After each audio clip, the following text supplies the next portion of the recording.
JK Yadav Films present.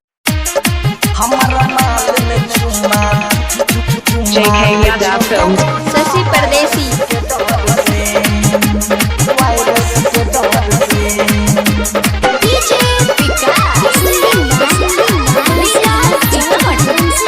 मुँह में बांध के रहे छै ओढ़नी आ निकलै नहीं घर से। मुँह में बांध के रहे छै ओढ़नी आ निकलै छै नहीं घर से। हमर जानू रे रे रे हमर बाबू रे हारे हमर माल दै छौ कोरोना वायरस के डर से। हमर माल न चुम्मा दै छौ कोरोना वायरस के डर से। मुँह में बांध के रहे छै ओढ़नी आ निकलै नहीं घर से। मुँह में बांध के रहे छै ओढ़नी आ निकलै छै नहीं घर से।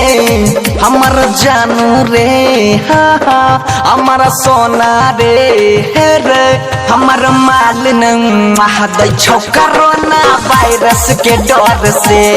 हमर माल न चुम्मा दै छौ कोरोना वायरस के डर से। JK Yadav Films. शशि परदेसी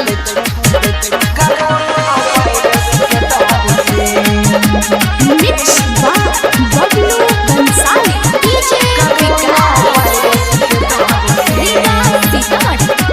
हाँ शॉट न दै छो हमरा छुएले ना गाल रे। सुन के न्यूज कर दल के हरा ताल रे रे हाँ हाँ शॉट न दै छो हमरा छुएले ना गाल रे। सुन के न्यूज कर दल के हरा ताल रे। हम कह दै छियै हमे नहीं उठाबै छै भोर से। हम कह दै छियै हमे नहीं उठाबै छै भोर से।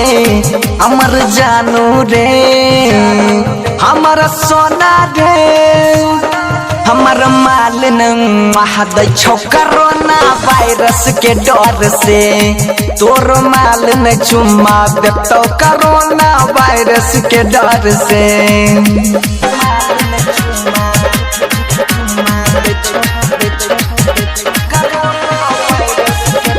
JK Yadav जय Films. मां कत्यानी रिकॉर्डिंग स्टूडियो मानसी एक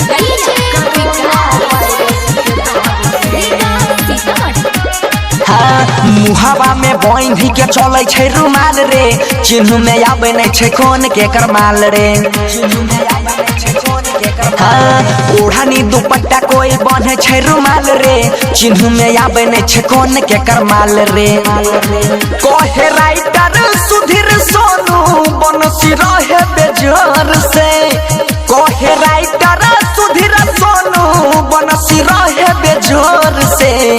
हमर जानू रे हमर सोना रे हमर माल दै छौ कोरोना वायरस के डर से।